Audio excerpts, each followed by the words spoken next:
Hello everyone, I am Dr. John Watson, and I am the narrator tonight, bringing to you an account of one of Sherlock Holmes's most perplexing and intriguing cases. It is my sincere hope that you will find this narrative as captivating as I found the events themselves. A testament to the extraordinary intellect of my dear friend. If you enjoyed delving into the shadowy corners of Victorian London and witnessing the triumph of logic over the most cunning of mysteries, then please do consider joining us for more such tales. Now, let's start with the first chapter of The Knife That Pointed North. Chapter 1. The Curious Case of the Cartographer's Compass. The London fog, that ubiquitous companion of our late autumn, clung to the gas lamps with a spectral embrace on that fateful Tuesday evening in October of 1888. It was a night fit for spectres and secrets, and indeed, it was a night that would usher a most peculiar and gruesome secret into the hallowed halls of Baker Street. I was deeply engrossed in a treatise on the efficacy of my pipe emitting a gentle curl of smoke, whilst Holmes, across from me, was engaged in one of his periodic and disquieting bouts of introspective silence. His lean figure coiled in his armchair, eyes fixed upon the flickering firelight. A sharp, insistent rap upon our door shattered the domestic tranquillity. Before I could rise, Mrs. Hudson's hurried footsteps announced the arrival of a caller. Moments later, a portly man, his face a ruddy picture of alarm, burst into our sitting room, his bowler hat still clutched in a trembling hand.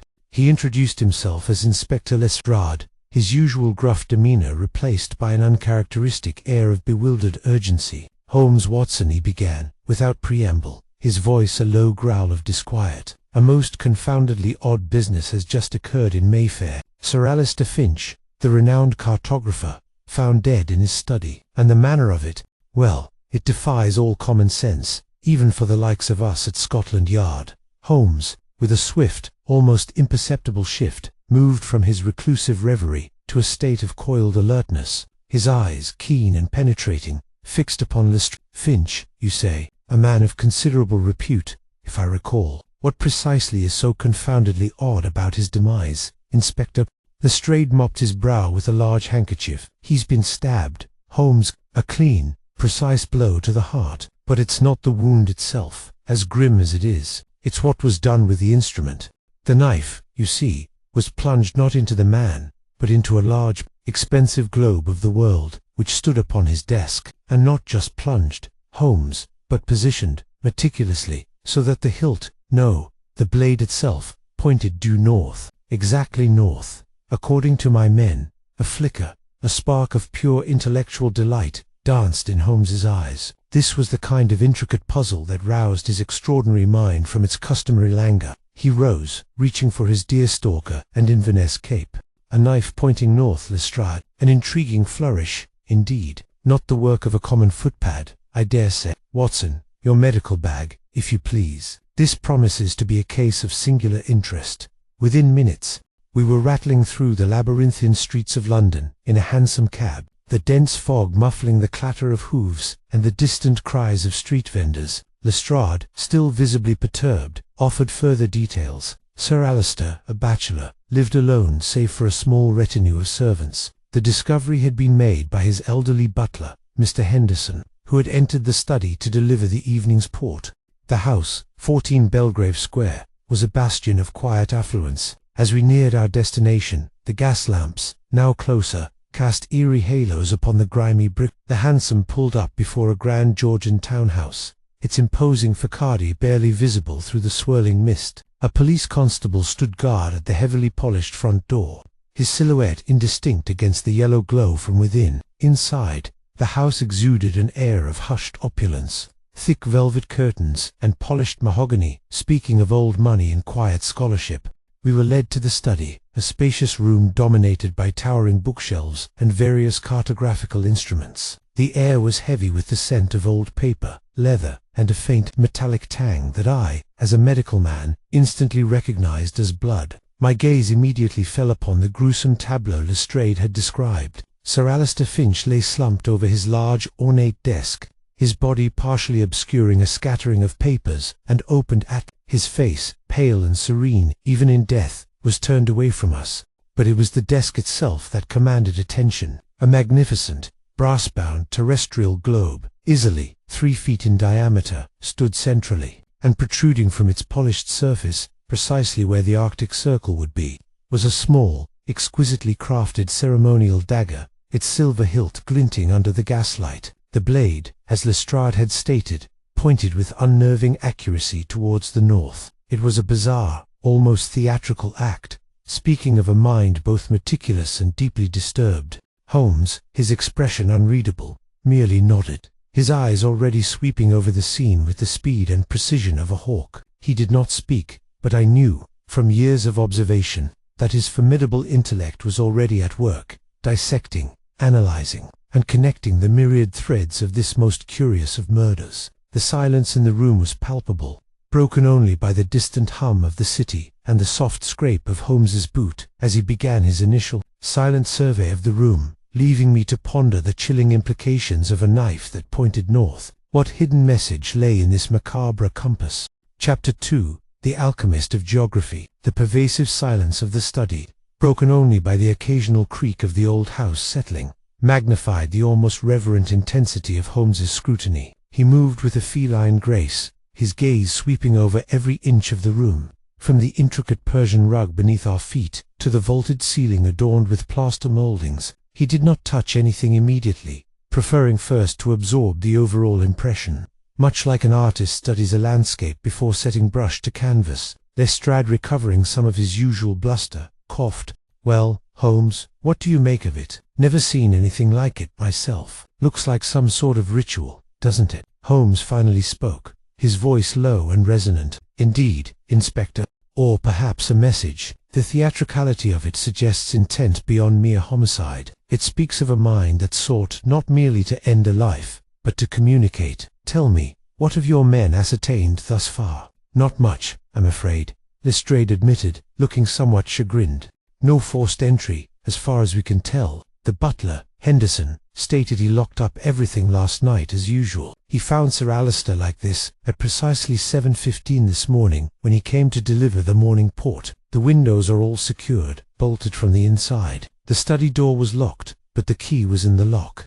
On the inside, meaning the perpetrator was either let in, or was already in the house," Holmes mused, his fingers idly tracing the spine of a leather-bound atlas on a nearby shelf, "or, indeed, is still within the house. Though I fancy your men have already thoroughly searched every nook and cranny," the inspector confirmed. "No one else here except the household staff, Henderson, the cook, Mrs. O'Malley, and a young maid, Sarah. All have been questioned, all deny any knowledge. Sound asleep, they claim."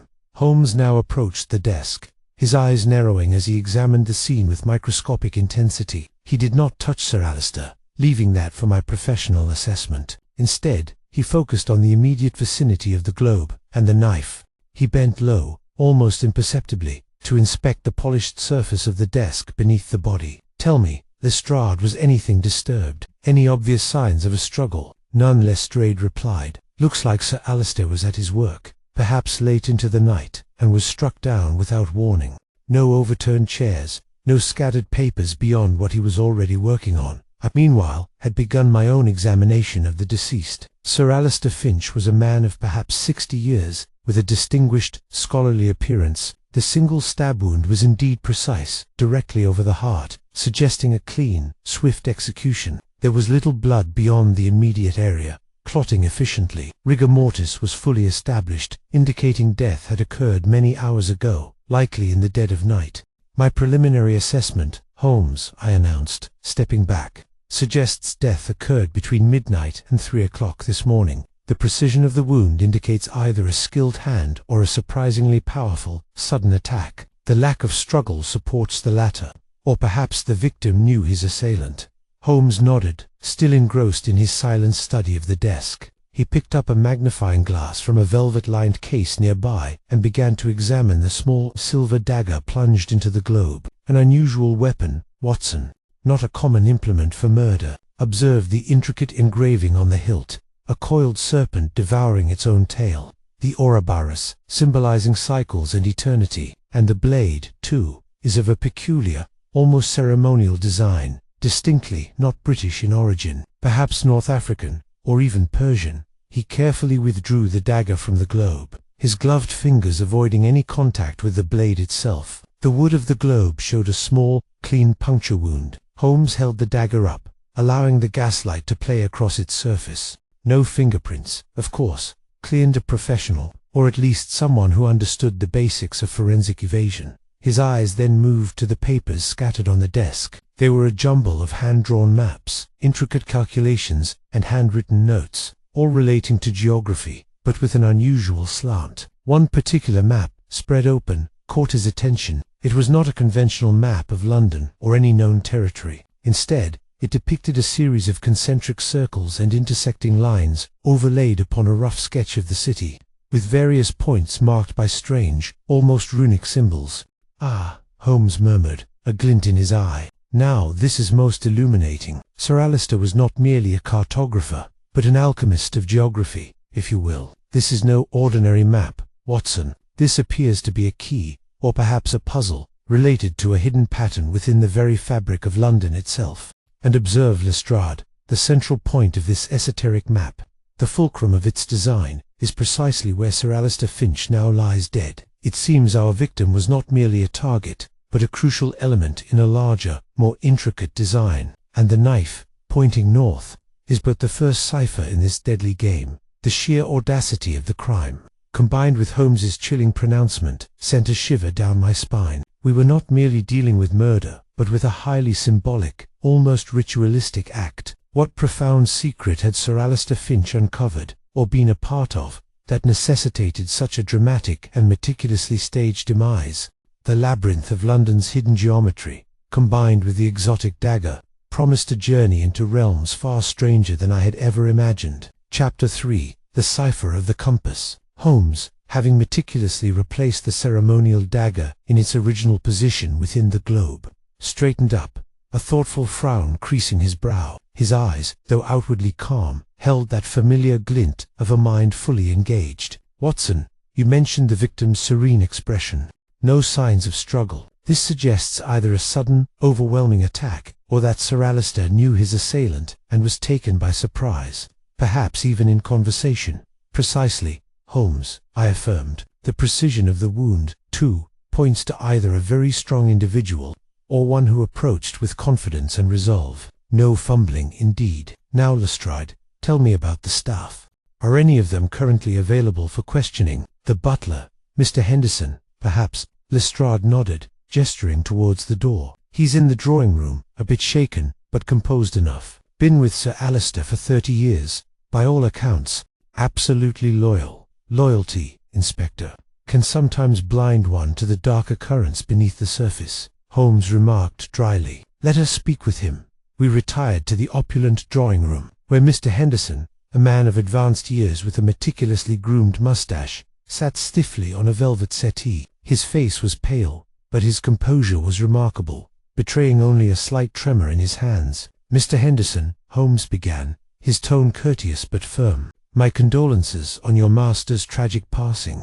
We understand you were the one to discover the body this morning." "Yes, sir," the butler replied, his voice a low, measured tone. "At precisely 7:15, as I always do, I brought Sir Alister's morning port to the study. The door, you see, was locked from the inside. I knocked, received no answer, which was most unusual. Sir Alister was an early riser, and always at his desk by then. So I used my master key, which is kept only for emergencies, and, well, I found him." He averted his gaze, a flicker of pain in his eyes. "You said the door was locked from the inside," Holmes pressed. "Could anyone have left the study, or the house, after the door was locked?" "No, sir. Not without being heard, or leaving some sign. The windows were bolted, as they always are at night, and I personally locked the main doors and the rear entrance, at midnight, as Sir Alister retired. He was in his study, as was his custom, working late." "Did he have any visitors last night, Mr. Henderson?" "No, sir. Not to my knowledge. He had an appointment yesterday afternoon with a gentleman, a Mr. Silas Thorne, regarding some ancient maps. That concluded around 6 o'clock, but no one else entered the house after that, to my certain knowledge." Holmes's eyes sharpened. "Silas Thorne, you say? What was the nature of this discussion?" "I could not say, sir. Sir Alister kept his work very private. Mr. Thorne is a collector, I believe, and an amateur historian. They spoke for several hours in the study. I merely served tea and left them to their business. And Sir Alister's habits?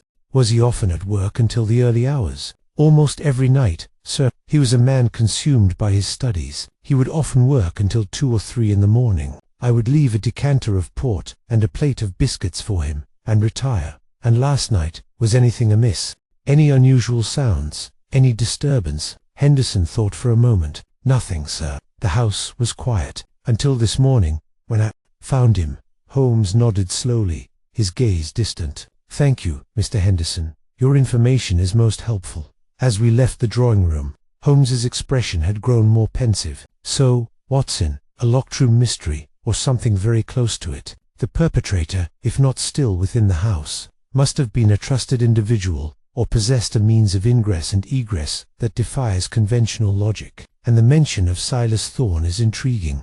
An amateur historian discussing ancient maps with a cartographer of Finch's renown, late into the evening before his murder, is not a mere coincidence. We returned to the study. Holmes now turned his attention to the expansive bookshelves. He ran his fingers along the spines, not just looking at the titles, but feeling the wear, the dust, the subtle vibrations of age. After a few moments, he paused at a section devoted to obscure geographical treatises and ancient cosmologies. He selected a hefty tome, its leather binding cracked with age, and pulled it from the shelf. Behind where the book had rested, I noticed a subtle depression in the wood. Holmes, with another almost imperceptible movement, pressed against a particular section of the back of the shelf. With a soft click, a small hidden compartment swung open, revealing a shallow recess. Inside lay a single, leather-bound journal, its pages yellowed with time, and a small, intricately carved wooden box. Holmes's eyes glittered with triumph.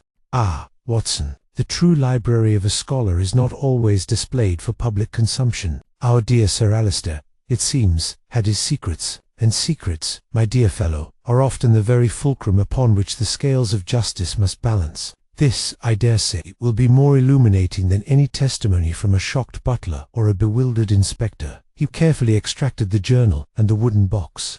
The journal was locked with a small brass clasp. The wooden box, however, was open. Inside, nestled on a bed of faded velvet, lay a collection of what appeared to be ancient, tarnished silver coins, each bearing a strange, star-like symbol. The air in the study seemed to thicken with unspoken questions. What dangerous secrets had Sir Alister guarded in this hidden compartment? And how did they connect to the knife that pointed north? The thrill of discovery mingled with a growing sense of dread. Chapter 4. Echoes from the Arcane Archive. Holmes's long, slender fingers deftly examined the small brass clasp on the leather-bound journal. A rudimentary lock, Watson, but one that speaks of a desire for privacy, not necessarily impenetrable security. The contents are clearly meant for discerning eyes only. With a small, sharp instrument from his kit, he quickly and cleanly opened the clasp. He opened the journal. Its pages were filled with Sir Alister's neat, scholarly hand, but the text itself was far from ordinary. It was not merely a log of cartographical research. Interspersed with geographical notations were diagrams I barely understood, constellations, astrological symbols, and intricate geometric patterns that seemed to shift and dance before my eyes. There were also passages written in what appeared to be a foreign script, resembling ancient Greek, or perhaps something even older. Fascinating, Holmes murmured, his gaze sweeping across the pages. Sir Alister Finch, it seems, dabbled in more than just terrestrial mapping. This is the work of a man obsessed with esoteric knowledge, with the hidden connections between the celestial and the terrestrial. See here, Watson, this passage. It refers to the septentrional key and the guiding star. Septentrional, of course, pertaining to the north. The symbolism of our dagger becomes clearer now, does it not? I leaned closer, my brow furrowed in concentration. But what does it all mean, Holmes? Is this some form of ancient prophecy, or a code? Both, perhaps, he replied, his eyes alight with intellectual fire. It speaks of ancient ley lines, of the alignment of specific geographical points with astronomical phenomena, all culminating in what he calls the nexus point. And note the frequent mention of a brotherhood of the Northern Star. This is no mere academic exercise, Watson. This smacks of secret societies, of ancient knowledge zealously guarded. He turned to the intricately carved wooden box. And these coins, he said, picking one up. It was heavy, patinated with age, the star-like symbol clearly visible. These are not currency. They are tokens, perhaps, or medallions. Observe the craftsmanship, definitely pre-Victorian, possibly Roman or even earlier. Though the symbols are not commonly associated with either, they feel significant. Relics of this brotherhood, perhaps. Lestrade, who had been observing with a mixture of awe and growing frustration, interjected, "Secret societies, Holmes. Are you suggesting this is a cult murder? And what in blazes is a septentrional key?" "Patience, Inspector," Holmes replied, a faint smile playing on his lips. "The septentrial key is undoubtedly the object of Sir Alistair's fervent research, and quite possibly the motive for his death. It appears our cartographer was not merely mapping the known world, but attempting to unlock a forgotten one, a world of hidden power or knowledge, and someone, perhaps this brotherhood, did not wish for his discoveries to see the light of day." He carefully re-examined the unusual map from the desk, comparing it with the diagram in the journal. The map on his desk, Watson, with its concentric circles and runic symbols, is not a simple representation of London.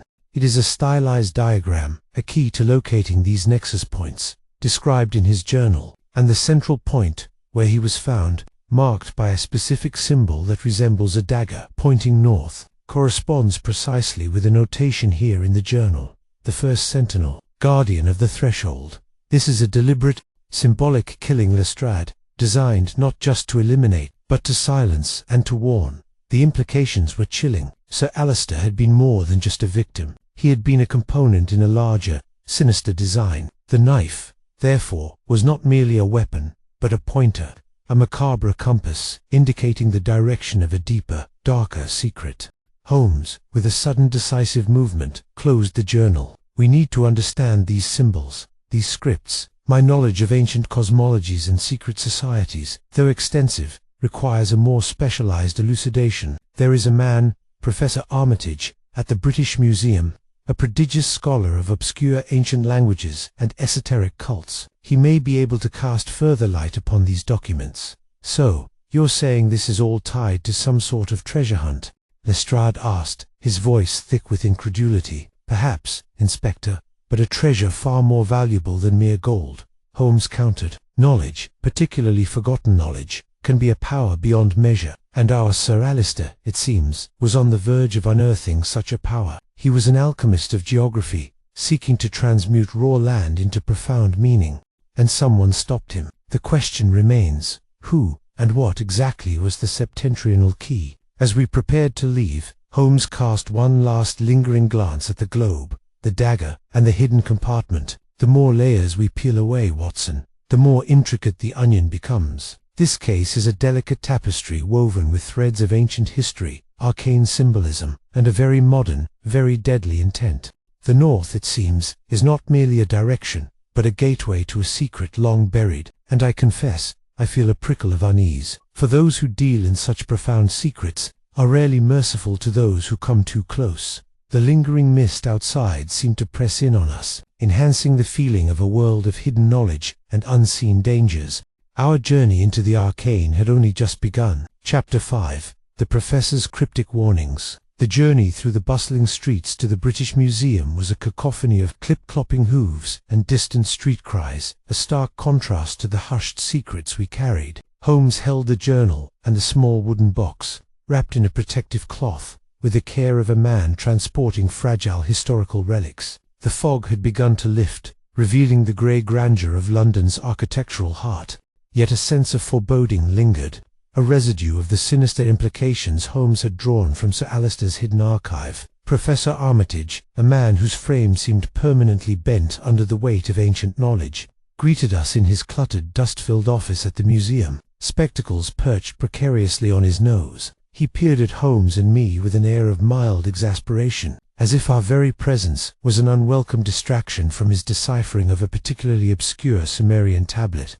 "Holmes, Watson," he grumbled, gesturing vaguely to two chairs piled high with books. "What brings you to my humble abode? I trust it is not another trifling matter of a stolen curio. My time, you understand, is precious." Holmes, with characteristic gravitas, placed the journal and the wooden box on the professor's desk. "Professor, we have come across a matter of profound academic interest, though tragically it is tied to a brutal murder." We seek your unique expertise in matters of ancient lore and esoteric symbolism." Armitage's eyes, initially dismissive, widened as he saw the journal. He adjusted his spectacles, his fingers gnarled with age, reaching out to touch the leather-bound volume with an almost tender reverence. He then picked up one of the silver coins from the wooden box. "By Jove!" he exclaimed, his voice suddenly sharp with excitement.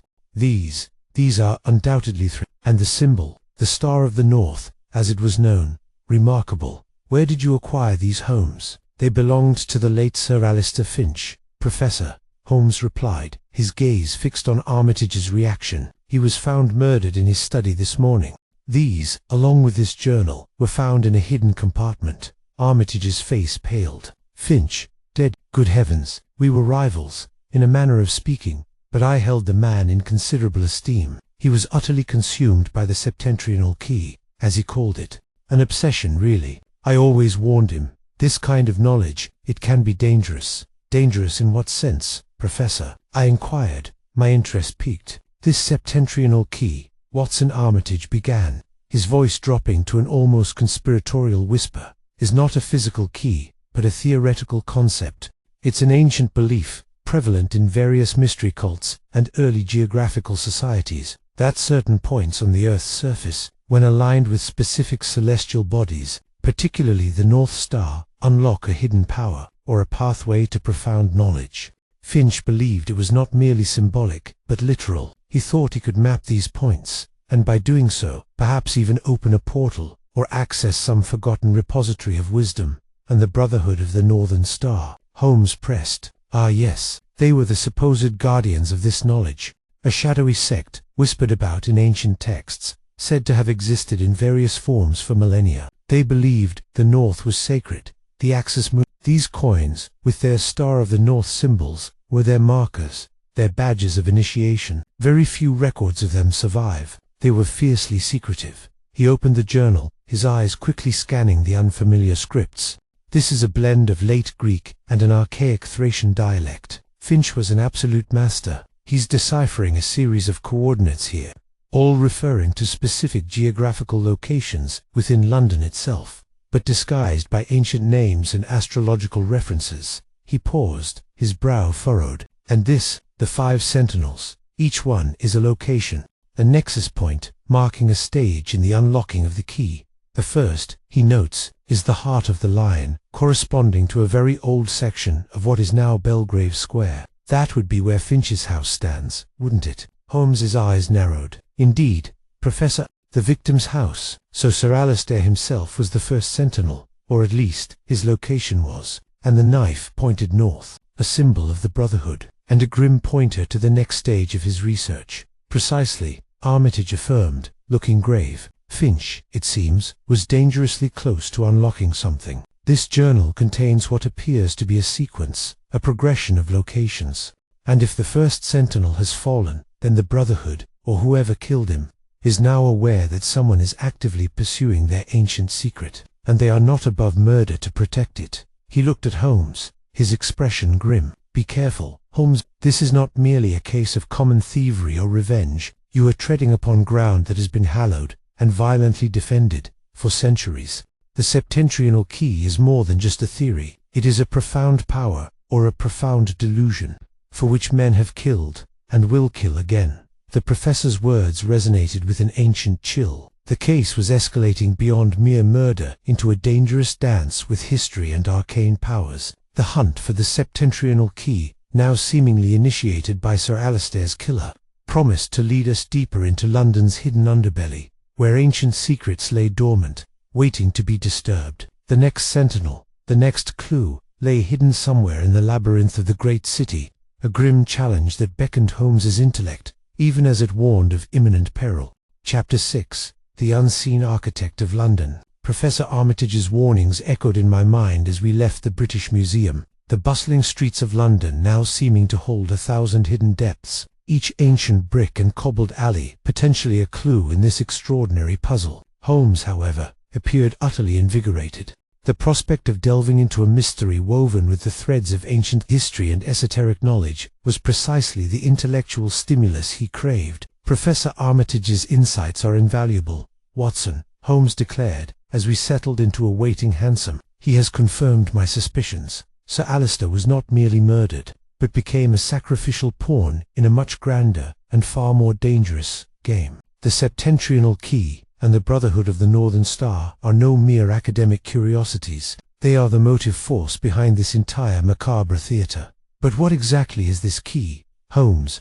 I asked, still grappling with the sheer scope of the mystery. "And what would compel a secret society to commit such a dramatic murder?" "Power, my dear Watson," Holmes replied, his eyes distant, fixed on some internal vision. "Always power, whether it be the power of influence, of wealth, or, in this peculiar case, the power of ancient, hidden knowledge. If Sir Alister was indeed deciphering a sequence of locations, the 5 sentinels, as Armitage quoted, then he was on the verge of uncovering a secret that the Brotherhood has guarded for millennia. His death, therefore, was not merely punitive, but preventative, and the symbolic knife, pointing north, was not only a warning to others but perhaps even a macabre instruction, a pointer to the next location in their unholy sequence." Holmes then opened Sir Alister's journal again, scrutinizing the pages Professor Armitage had highlighted. The professor confirmed that the second sentinel, as indicated by this specific set of coordinates and astrological conjunctions, points to a location within the parish of St. Giles, specifically an area near the old rookery. He called it the Eye of the City, a place of ancient confluence and forgotten pathways, an area infamous, I recall, for its squalor and crime, now largely demolished, but some vestiges remain. It's where some of the oldest subterranean passages in London are said to exist. My blood ran cold. The Rookery of St. Giles was a name synonymous with all that was dark and dangerous in London, a warren of narrow alleys and decrepit tenements. Though much had been cleared for new development, its reputation lingered. "You mean we are to venture into that labyrinth, Holmes?" After dark, Holmes merely gave me a faint, almost mischievous smile. "The darker the corners, Watson, the more profound the shadows that concealed the truth. And it is in these very shadows that our Brotherhood may choose to conduct their affairs, or guard their secrets. Prepare your revolver, my dear fellow. This expedition promises to be less academic and more adventurous than our last." As dusk began to settle over the city, painting the sky in bruised shades of purple and grey, we made our way to the specified location. The area was indeed a strange blend of old and new. Newer, grander buildings rose where the notorious slums once stood, but between them, squeezed in the gaps, were older, dilapidated structures, their windows like vacant eyes peering out from the past. The air grew heavy with the scent of damp earth and decay, a stark contrast to the elegant squares of Mayfair. Holmes consulted a detailed street map, cross-referencing it with Sir Alister's esoteric diagrams. "Here," he said, pointing to a narrow, unlit alleyway between 2 crumbling brick buildings. "This specific intersection of what Finch terms etheric lines aligns with what Armitage identified as the Eye of the City. It is said to be a place where the old and the new converge, where the very ley lines of London once met." We entered the alley. The silence here was absolute, save for the drip of water from a leaky gutter and the distant, muffled thrum of the city. The darkness was profound, the gas lamps of the main thoroughfares unable to penetrate this urban canyon. Holmes produced a small bullseye lantern, its beam cutting a path through the gloom. The ground was uneven, strewn with refuse, and the walls were slick with grime. Suddenly, a faint scraping sound echoed from deeper within the alley. Holmes immediately extinguished his lantern, pulling me into the deeper shadows against a wall. "Quiet, Watson," he whispered, his voice barely audible. "We are not alone, and I have a distinct impression that we are not the only ones seeking the Eye of the City tonight." My heart hammered against my ribs. I drew my revolver, the cold steel, a small comfort in the suffocating darkness. The scraping sound grew closer, followed by the soft, rhythmic tread of footsteps. Then, a flicker of light, a small lantern, appeared at the far end of the alley, casting long, grotesque shadows. A figure emerged from the depths of the shadows, tall and cloaked, moving with a deliberate, almost ritualistic pace. They paused at what seemed to be a blank wall, and with an astonishing ease, produced a tool and began to pry at a loose brick. This was no coincidence. Someone else, perhaps the very perpetrator of Sir Alister's murder, was following the same arcane trail, seeking the next sentinel. The dramatic tension in the air was unbearable, thick with the smell of damp earth and impending danger.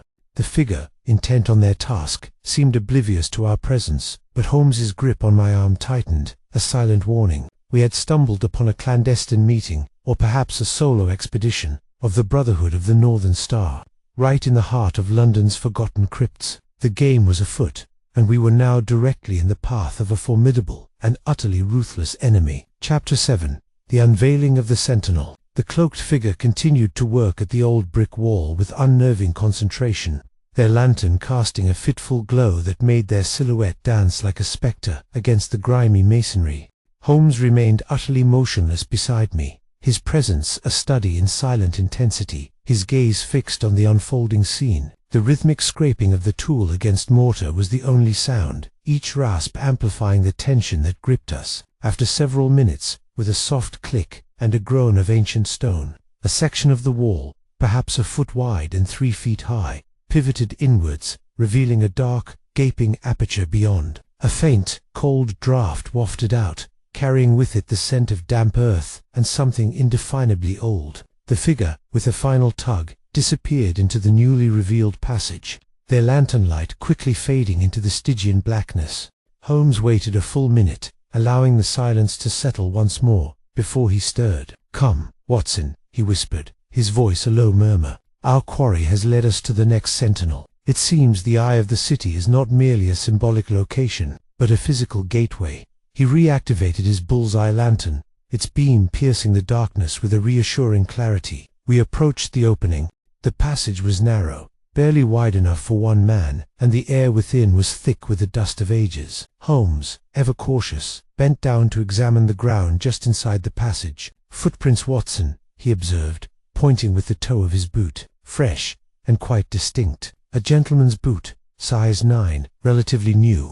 And notice the faint, almost imperceptible trace of a peculiar earthy residue clinging to the soles. Not common London mud. This suggests our mysterious visitor has recently come from, or been to, a specific locale with a unique soil composition." I peered into the gloom. The passage sloped downwards, the air growing colder with every step. "Are we certain this is wise, Holmes? We have no idea who, or how many, await us within. Precaution is always prudent." "Watson," Holmes conceded, "but hesitation in the face of such a unique opportunity is unthinkable. Our antagonist has provided us with a direct lead. Besides, the Brotherhood, if they are indeed within, will be preoccupied with whatever ceremony or task awaits them at the Sentinel. This provides us with an advantage of surprise, however brief." With my revolver held ready, and Holmes's lantern illuminating our path, we began our descent into the subterranean depths. The passage twisted and turned, the walls occasionally adorned with faded, almost indecipherable carvings, geometric patterns and symbols that mirrored those in Sir Alister's journal. The air grew heavier, still, and charged with an almost palpable sense of ancient history.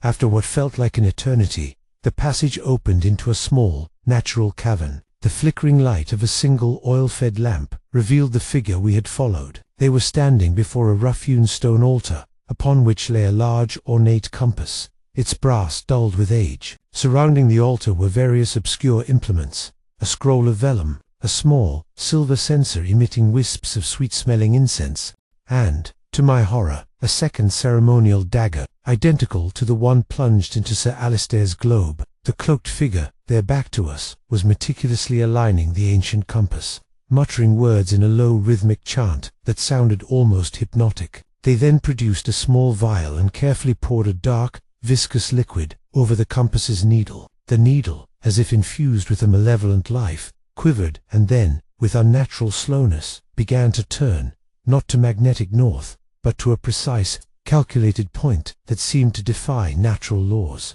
Holmes, observing this arcane ritual, now whispered, "The septentrional key is not merely a theoretical concept, Watson. It is a means of locating these specific geographical points with unearthly precision, beyond the capabilities of ordinary cartography. And our murderer, it seems, is not merely interested in the key, but is actively utilizing it, perhaps to unlock something even more profound." As the compass needle settled, the cloaked figure produced a second object from beneath their cloak. It was a small, ornate box, not unlike the one Holmes had found in Sir Alister's hidden compartment. They placed it reverently beside the compass, The figure then slowly turned, as if sensing our presence, their gaze, hidden beneath the cowl, sweeping towards us. In that instant, Holmes stepped forward, his voice cutting through the heavy air with an authority that brooked no argument. "Good evening, Mr. Thorne, or should I say, Grand Master of the Brotherhood of the Northern Star. Your nocturnal activities are quite illuminating, as is your peculiar interest in Sir Alistair's unfortunate demise."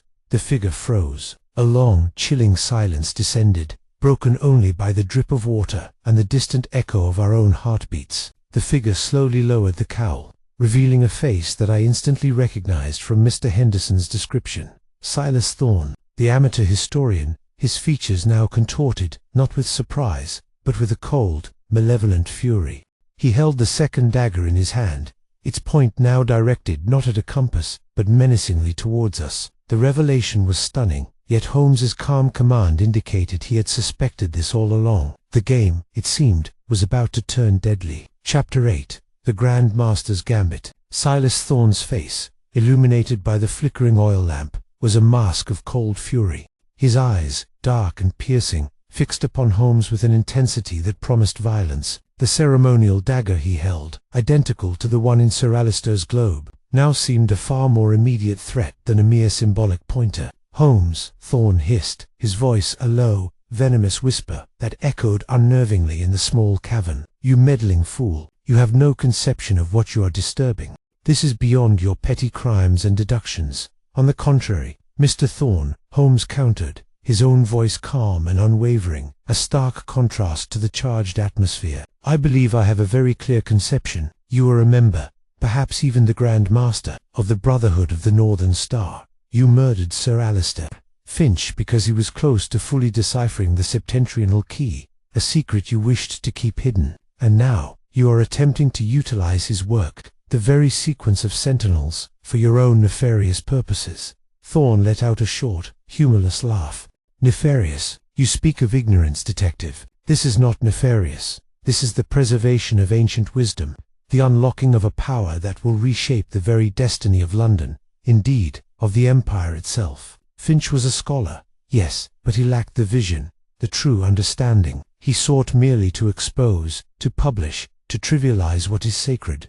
He had to be stopped, and you chose to stop him with a theatrical flourish, using a ceremonial dagger that pointed north, a grim homage to your Brotherhood's symbolism, Holmes stated, taking a step closer, his eyes never leaving Thorne, a warning, perhaps, to any others who might follow his path.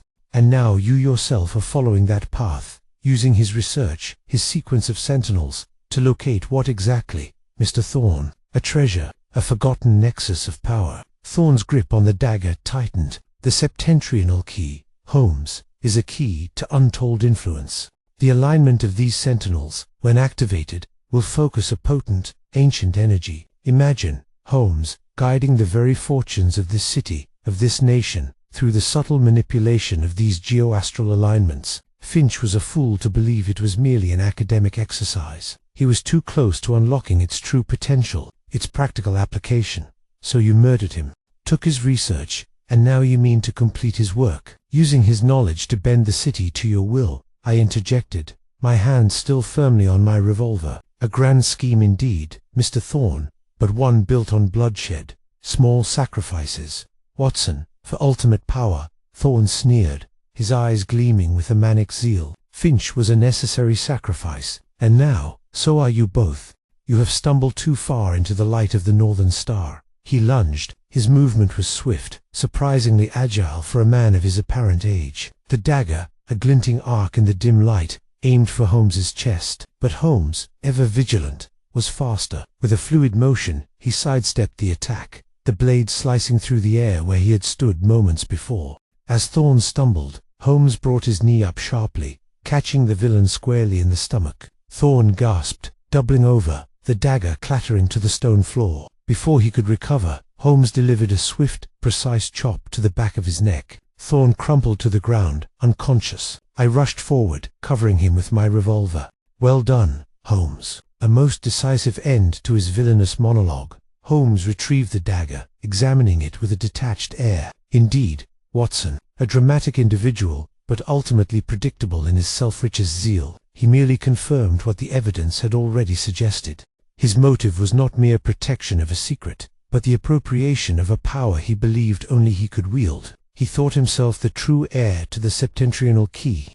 He then turned his attention to the ancient compass and the small, ornate box Thorn had placed on the altar. He opened the box. Inside lay a single, much larger silver medallion, identical in design to the smaller coins found at Sir Alistair's, but far more intricately detailed. It bore the same star of the North symbol, but etched around its circumference were minute, almost microscopic geographical coordinates.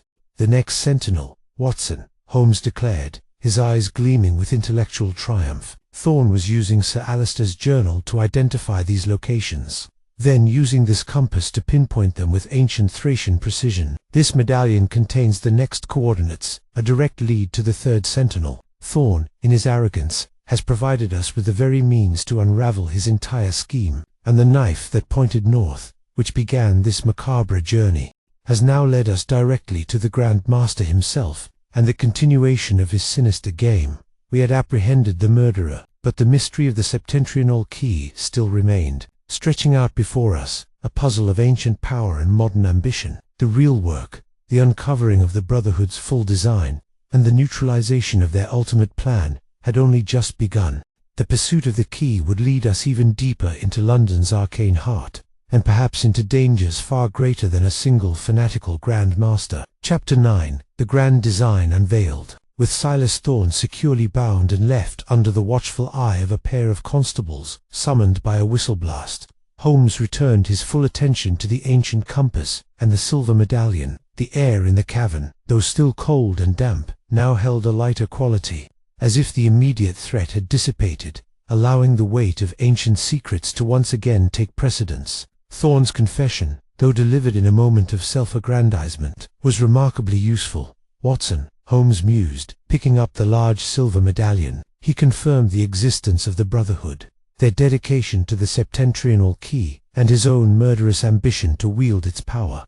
"This medallion, I believe, is the true heart of the mechanism." He held it up to the light. The tiny coordinates etched around its circumference were almost invisible to the naked eye. Holmes produced his powerful magnifying glass, studying them intently. "A cunning device, Watson. The precise location of the next sentinel is encoded here, meant to be read in conjunction with the ancient compass and the specific celestial alignment indicated in Sir Alistair's journal. It is a puzzle of exquisite complexity, designed to be deciphered only by the initiated, or by a mind as brilliant as Sir Alistair's. So, Thorn was using Sir Alistair's research, his septentrional key sequence, to locate these sites?" I inquired, still trying to grasp the full scope of the plot.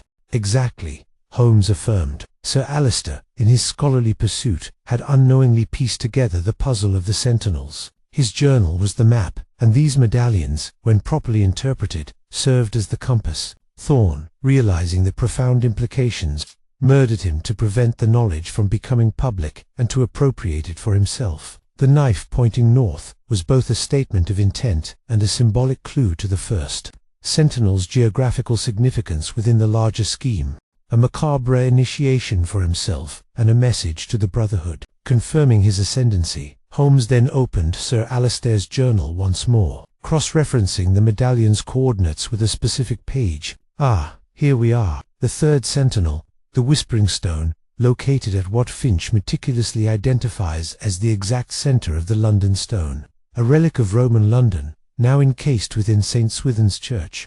An ingenious choice, a true nexus of history and geoastral significance." We immediately dispatched a message to Lestrade, requesting his presence at St. Swithin's Church, explaining in the briefest, most enigmatic terms that the heart of the mystery lay there. By the time we arrived, the early morning light was just beginning to pierce through the remaining mist. Lestrade, looking utterly baffled, but ever diligent, was already there, supervising his constables around the ancient church. The London Stone, encased within a protective cage and set into the church wall, was a squat, unremarkable block of limestone, yet it radiated an aura of immense age and hidden power. Holmes, with the medallion in hand, approached the stone. He used a series of precise measurements derived from Sir Alistair's journal, aligning the compass with the subtle markings on the medallion and the actual structure of the stone itself. He then indicated a small, almost invisible fissure in the very center of the stone. "Here, Lestrade," Holmes announced, his voice carrying clearly in the hushed churchyard, "the true focus of the septentrional key. This is not merely a historical artifact, it is an anchor, a focal point for the energies Thorne spoke of, and I dare say, it is not merely a natural fissure, with a delicate touch." Holmes inserted the tip of the ceremonial dagger into the fissure. There was a faint, metallic click, and with a soft worry sound, a section of the stone, no larger than a man's hand, slid inwards, revealing a small, hollow cavity.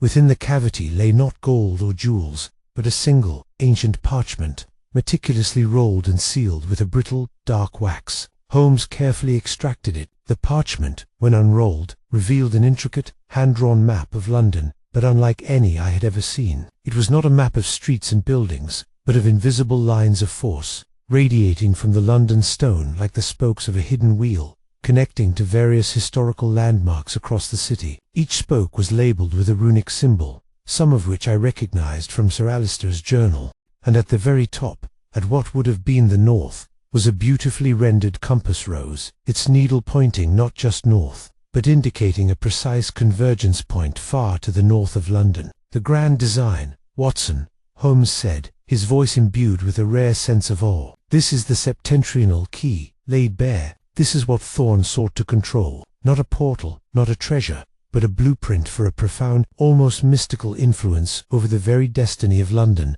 by manipulating these ancient energy lines.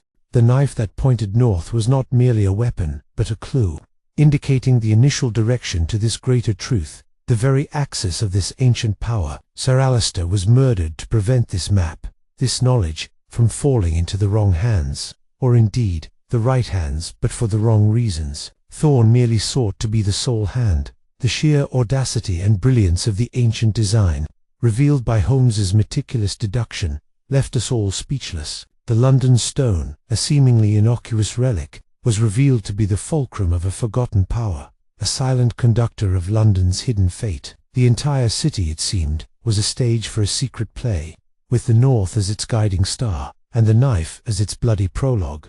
Chapter 10. The Unfolding of Destiny. The parchment, now carefully unfurled and held aloft by Holmes, revealed the chilling genius of the Brotherhood's ancient design. The intricate lines of force, the designated landmarks, and the ominous compass rose, pointing far north of London, spoke not of a mere map, but of a profound, almost mystical manipulation of the city's very essence. Lestrade, his mouth agape, could only stare from the parchment to Holmes, then back again. "So, Holmes," I began, struggling to articulate the vast implications. "Thorne intended to use this blueprint to somehow control London's fate." "Precisely, Watson," Holmes affirmed, his eyes gleaming with the satisfaction of a puzzle solved. "The septentrional key, as revealed by this parchment, is a system of harnessing and directing the subtle, geoastral energies believed by the Brotherhood to permeate the very fabric of the earth, particularly at these ancient, consecrated points. By aligning the sentinels and understanding the Whispering Stone's role as a central resonator, Thorne believed he could influence events, sway opinions, even guide the economic and political fortunes of London, all by manipulating these unseen forces. He was not after gold, but power, the power of destiny itself. But how could such a thing be possible? Lestrade stammered, his practical mind struggling to comprehend the esoteric nature of the revelation.